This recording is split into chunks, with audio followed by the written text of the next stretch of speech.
Hi everyone, and welcome back to another drawing demonstration. This is just going to be a quick overview of the drawing. It's of Peggy's Point Lighthouse.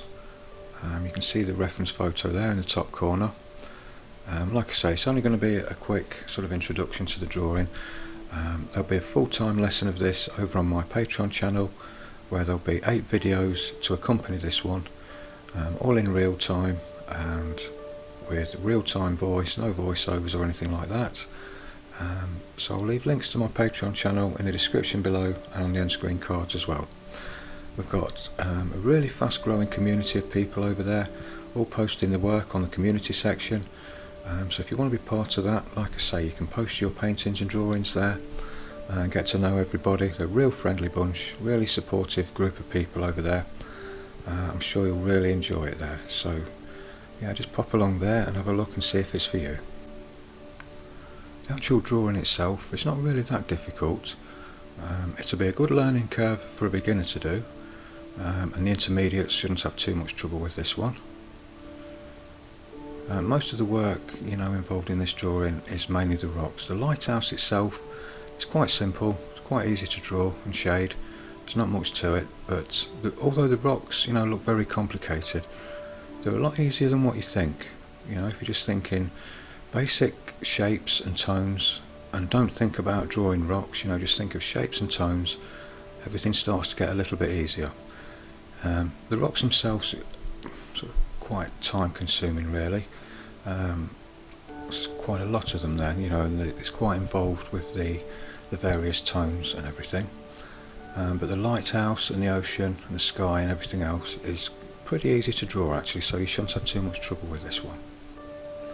Now the materials I'm using are, for the paper, it's Daler Rowney smooth heavyweight paper in A4 size.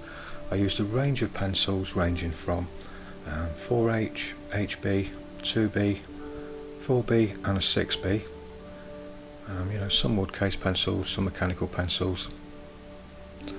I'll leave quite a few links actually in the description below to the art materials that I generally use. So if you're interested in that, have a look in the description below and there'll be lots of links there for you, not only for art materials, but I'll leave some there for art material reviews and other interesting videos that I think you might enjoy over on my channel. Now the scene itself, like I mentioned at the start, is called either Peggy's Point or Peggy's Cove. The place is actually in Nova Scotia, and apparently it's quite a tourist spot there, and I can see why. With a fantastic beautiful scenery like this, I can see what the attraction is. In fact, it's a really nice composition and a really nice scene to draw. As soon as I saw the reference photo, I was attracted to it and I thought, yes, I've got to do that one. In fact, this is the second picture I've done of Peggy's Cove Lighthouse. The first one was done in watercolour and mixed media with pastel pencils. There's a lesson of that also over on my Patreon channel as well. I've actually had quite a few requests actually to do more seascapes and rocks and that kind of thing, so hopefully this one ticks all the boxes for you. It certainly did for me. It was a really nice picture to draw actually. I really enjoyed doing this one.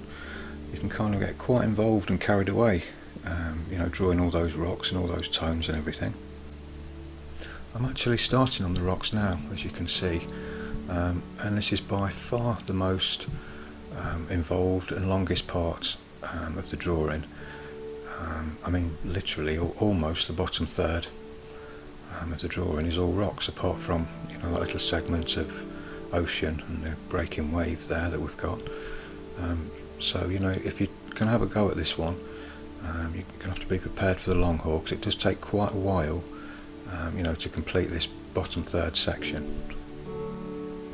It's not difficult or anything like that, and it doesn't matter if you get some of the shapes of the rocks wrong. They still look like rocks, because they come in all shapes and sizes, so it doesn't really matter.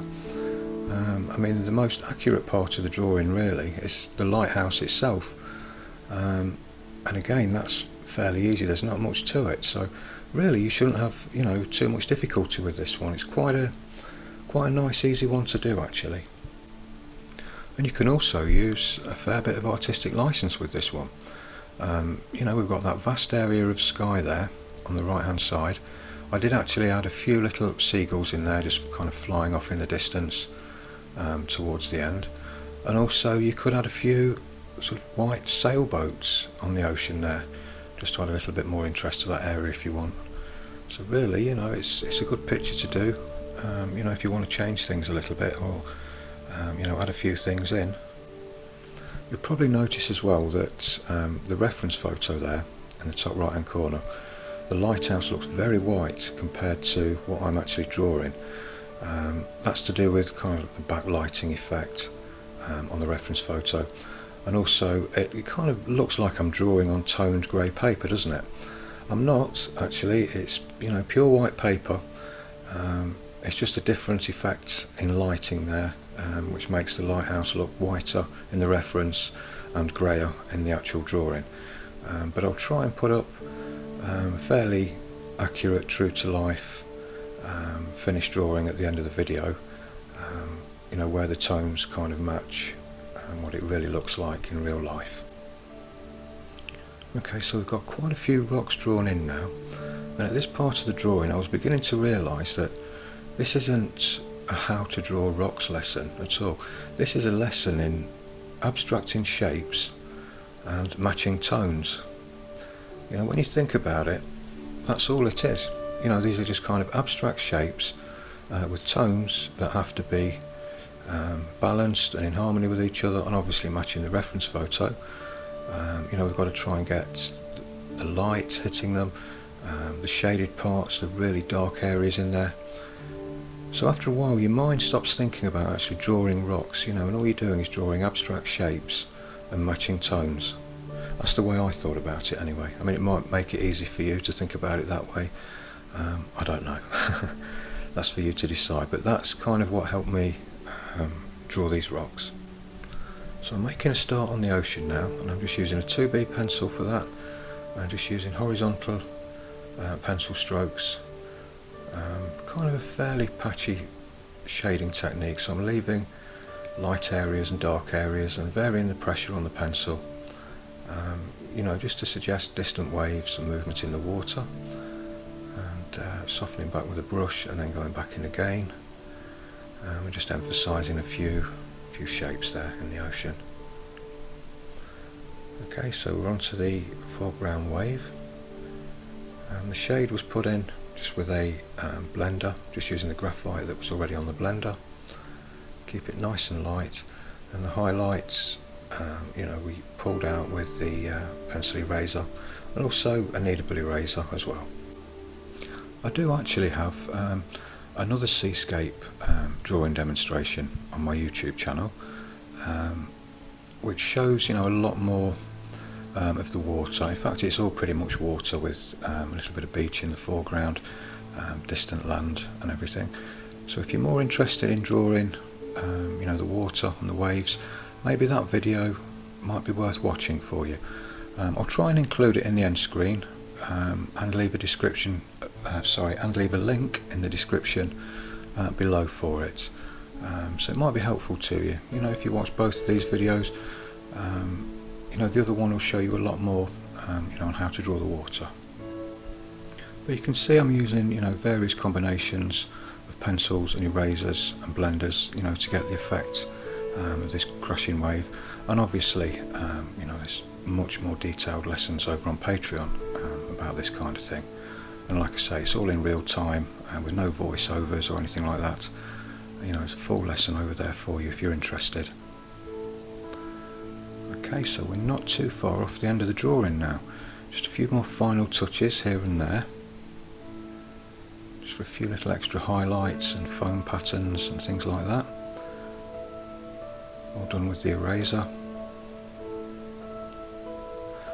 And then once I'd pretty much finished this wave and I was happy with it, I kind of sat back in the chair, had a good look at the picture and just thought, you know, what else does it need? Is there anything I can do to improve this? I mean, you can spend hours on these drawings, obviously, you know, just improving them and things like that. But I just decided just to add a few little seagulls, kind of 1/3 down, 1/3 across, they're not they're not showing up too well actually. There's a bit of a glare on the paper there, but I just decided to add a few very small seagulls just kind of flying off into the distance, just to add a little bit of interest to that area. Okay, so there's the finished drawing. Hope you like that. Thanks very much for watching, and it'd be great to see you over on my Patreon page as well. Look forward to seeing you there. Okay, so take care everybody, and I'll see you in the next one. Bye for now.